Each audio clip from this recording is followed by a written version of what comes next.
Praise the Lord, जय मसीह की, खुदाबंद के नाम की महिमा हो।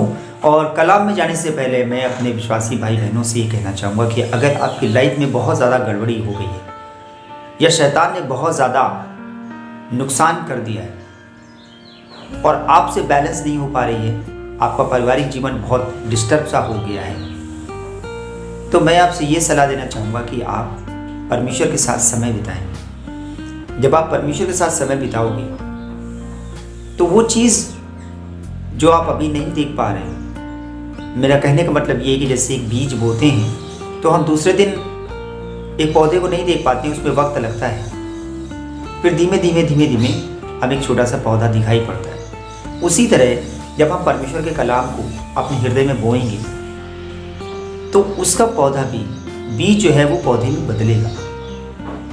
लेकिन इसमें हमको केयर करनी पड़ेगी, जल्दीबाजी नहीं करना है। अगर आपसे बैलेंस नहीं हो पा रहा है तो छोड़ दीजिए ना, बैलेंस क्यों कर रहे हैं, नहीं हो पाएगा, आप सब चीज़ों को कंट्रोल नहीं कर पाओगे।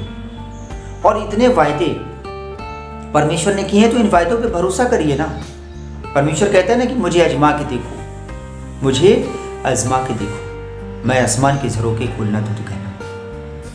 भजन संहिता 91 पहली आयत है, जो परम प्रधान के छाए हुए स्थान में बैठा रहे वो सर्वशक्तिमान की छाया में ठिकाना पाएगा। बहुत ध्यान से सुनिएगा, परम प्रधान के छाए स्थान में बैठा रहेगा मतलब ये नहीं कि 24 घंटे आप बाइबल पढ़ते रहो। परम प्रधान के छाए हुए स्थान में आप अपने कामकाज को करते रहें। आप सुबह की शुरुआत प्रार्थना से करिए, बाइबल पढ़िए, पवित्र शास्त्र पढ़िए, और जो आप भी कामकाज करते हो उसमें भी आप परमेश्वर के वचन में जो आपने पढ़ा है सुबह उसको मनन करते रहिए। और उसके लिए कलाम कहता है कि जो परम प्रधान के छाया स्थान में बैठा रहे वो सर्वशक्तिमान की छाया में ठिकाना पाएगा। और अगर हमारा ठिकाना सर्वशक्तिमान की छाया में है तो शैतान हमको चोट नहीं कर पाएगा। दूसरी आयत कहती है, मैं यहोवा के विषय कहूँगा, वो मेरा संस्थान और गढ़ है, वो मेरा परमेश्वर है, मैं उस पर भरोसा रखूँगा। भरोसा आपको रखना पड़ेगा। जब आप देख रहे हो कि मैंने पूरी कोशिश कर ली है, मैंने पूरा दम लगा दिया, अब मुझसे नहीं हो पा रहा है, तो फिर आप परमेश्वर पर भरोसा रखिए। तीसरी आयत कहती है, वह तुझे बहेलिये के जाल से और महामारी से बचाएगा। चौथी आयत कहती है, वह तुझे अपने पंखों की आड़ में ले लेगा और तू उसके परों के नीचे शरण पाएगा। उसकी सच्चाई तेरे लिए ढाल और झिलिक ठहरेगी। भरोसा आप करिए, परमेश्वर के साथ समय बिताइए। जो बहेलिये ने या जो शैतान ने जाल बिछाया है ना, इस जाल से खुदाबंद आपको आजाद कर दे और कोई आजाद नहीं कर पाएगा। पांचवी आयत कहती है, तू ना रात के भय से डरेगा और ना उस तीर से जो दिन को उड़ता है। और छठी आयत कहती है, ना उस मरी से जो अंधेरे में फैलती है और ना उस महारोग से जो दिन दोपहरी में उजाड़ता है। उजड़ने का मतलब ये होता है कि अगर कोई रोग लग गया हमें तो बेकार हो गए, क्या जॉब कर सकते हैं, क्या काम करेंगे।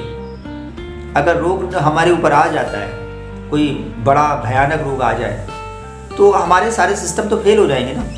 हम सारे अपने काम काजों में सबसे फर्स्ट प्रायोरिटी देते हैं, टाइम से पहुंच जाते हैं। ठीक है, अगर आप, मैं बैलेंस की बात कर रहा हूँ कि अगर आप परमेश्वर के साथ में समय बिताते हैं और फिर संसार के में भी रह के आपको कामकाज करना पड़ता है, लेकिन सच्चाई ये कि अगर आप परमेश्वर के साथ समय कम बिता रहे हो तो निश्चित है कि बैलेंस नहीं होने पाएगा। आप ईमानदारी से परमेश्वर के साथ चलिए, वो आपको बचाएगा, वो आपको सुरक्षित रखेगा। और बहुत सारे ऐसे महारोग हैं, बहुत सी मरी है जो अंधेरी में फैलती है, जिसे आप देख नहीं पाओगे, जिससे आप लड़ नहीं पाओगे, आप बेकार हो जाओगे और आपका पूरी फैमिली आपके ऊपर डिपेंड है। आपकी फैमिली पूरी डिपेंड है आपके ऊपर। सातवीं आयत कहती है कि तेरे निकट 1000 और तेरे दाहिनी ओर 10,000 गिरेंगे परंतु वो तेरे पास ना आएगा। कौन? शैतान आपको चोट करते नहीं पाएगा। परमेश्वर का कलाम में लिखा है ये।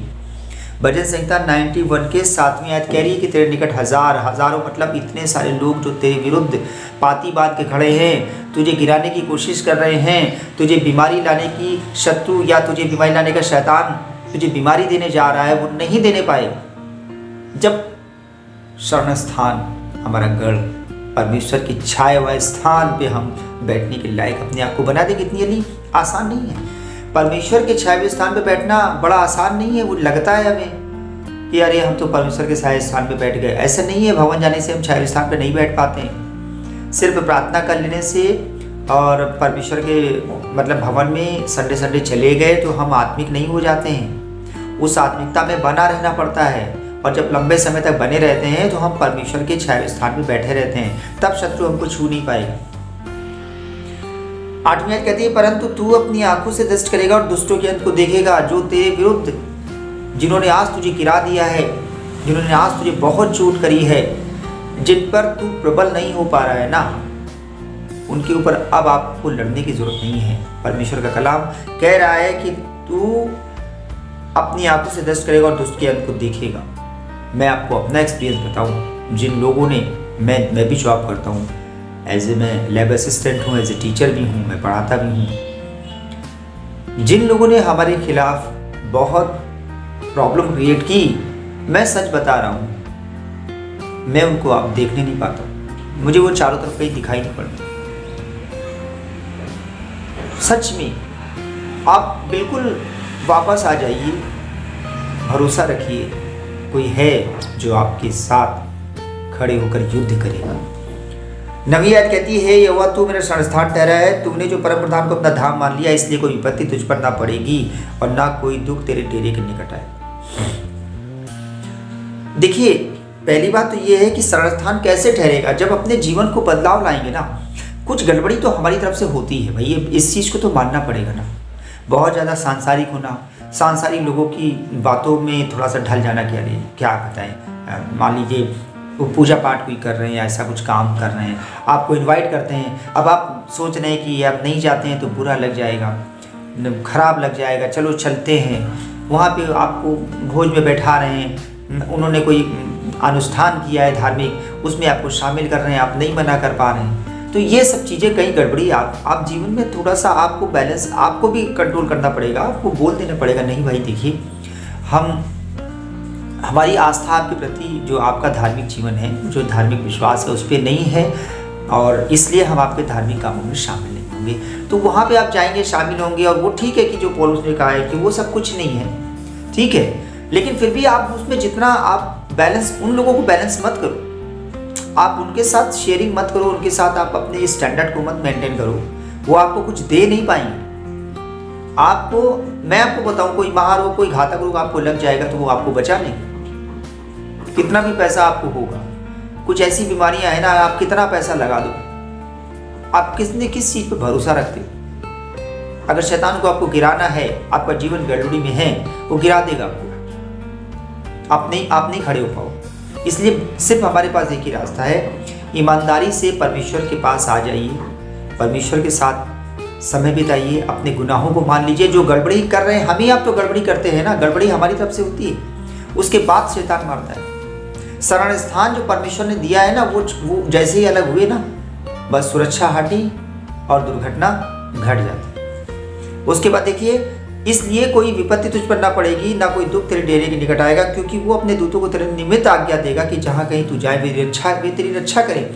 आप कहीं पे भी जाओगे, आप जॉब प्रोफेशन में कोई भी काम कर रहे हो, किसी भी जगह जा रहे हो, आप कहीं पे दूर जा रहे हो, अपने घर से दूर जा रहे हो, कोई भी जॉब में आप किसी काम कर रहे हो, स्वर्गदूत आपके साथ में आपकी रक्षा करेंगे, जो आपको नहीं दिखाई दे रहे, लेकिन तब करेंगे जब आप अपने जीवन को परमेश्वर के लायक बना दो।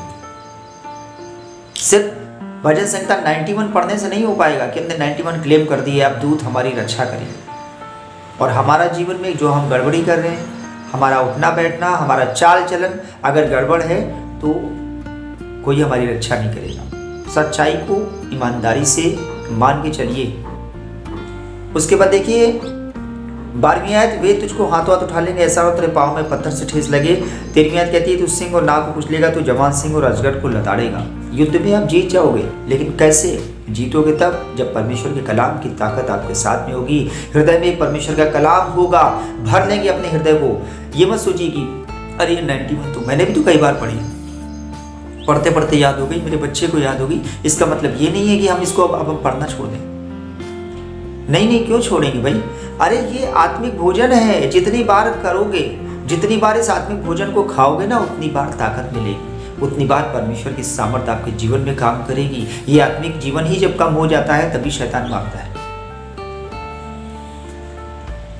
14 आयत 14वीं आयत कहती है, उसने जो मुझसे स्नेह किया है, इसलिए मैं उसको छुड़ाऊंगा और मैं उसको ऊंचे स्थान पर रखूंगा, क्योंकि उसने मेरे नाम को जान लिया है। देखिए ये बात क्यों आई, छुड़ाऊंगा। धर्मी व्यक्ति भी परेशानी में फंस जाते हैं। तभी तो लिखा है कि मैं उसने जो मुझसे स्नेह किया। जब आप स्नेह करोगे ना, किसी से स्नेह करते हैं, जब प्यार करते हैं ना किसी से, तो वो छा जाता है, उसके दिमाग में छा जाएगा। जब आप परमेश्वर से प्रेम करोगे ना, तो परमेश्वर भी आपके दिमाग में छा जाएंगे, कलाम आपके दिमाग में रहेगा। प्यार नहीं करते हो तो नहीं छाएगा।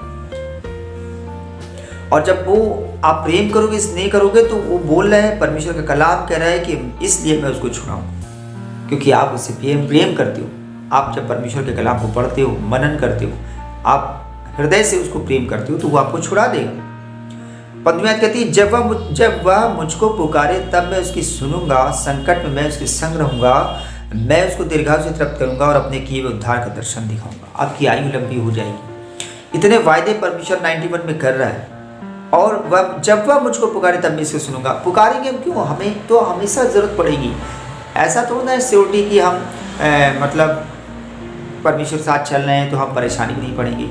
अगर पुराने नियम में जाके देखिए तो जो लोग परमेश्वर के साथ, जो नबी परमेश्वर के साथ चलते थे, कितना कष्ट का जीवन उनके जीवन में आता था, कितना कष्ट उनके जीवन में आ जाता था। तो लेकिन क्या है, जब परमेश्वर को पुकारते थे तो क्या होता था? अद्भुत काम होता था। मूसा जब पुकारता था परमेश्वर को तो क्या होता था? सागर को 2 भाग में कर दिया था। अपने को सिर्फ सरेंडर कर दीजिए, झुका दीजिए। और सच ये कि सेलेक्ट तो हमको करना पड़ेगा। ये सारी जो गड़बड़ी पैदा होती है ना, जब एक जीवन में जब नए नए विश्वासी आता है ना, तो वो 100% उसमें मनन करता है, खूब करता है। लेकिन धीमे धीमे जैसे जैसे टाइम बीतता जाता है ना, जैसे समय बीतता जाता है, तो वो फिर अपने पुराने नेचर में जाता है। और जैसे जैसे पुराना नेचर वापस आएगा ना, आप फिर उन सारी चीज़ों को करने लग जाओगे जिनको आपने तौबा कर ली कि मैं इसे नहीं करूँगा, जिनको आपने छोड़ दिया। तो आप उन सारी बातों को करिए जो परमेश्वर की आत्मा को प्रसन्न करती हैं, या जिनसे परमेश्वर की आत्मा को आपको लग रहा है कि मैं परमेश्वर की आत्मा को शोकित नहीं करूँगा, या मैं इनका भले काम को करिए जो बाइबल जैसे जैसे वो बताती है। आप परमेश्वर के अनुसार जो, या परमेश्वर के कलाम के अनुसार आप चलोगे, आपका जीवन बदल जाएगा। जो जीवन की गड़बड़ी है वो सब कुछ परमेश्वर सुधार देगा। यीशु मसीह आपके जीवन में काम करे। उम्मीद करता हूँ ये वीडियो आपको पसंद आया होगा। इसे दूसरे भाई बहनों तक शेयर करिए ताकि दूसरे भाई बहनों के जीवन में भी ब्लेसिंग मिले और परमेश्वर का काम उनके जीवन में हो सके। जय मसीह।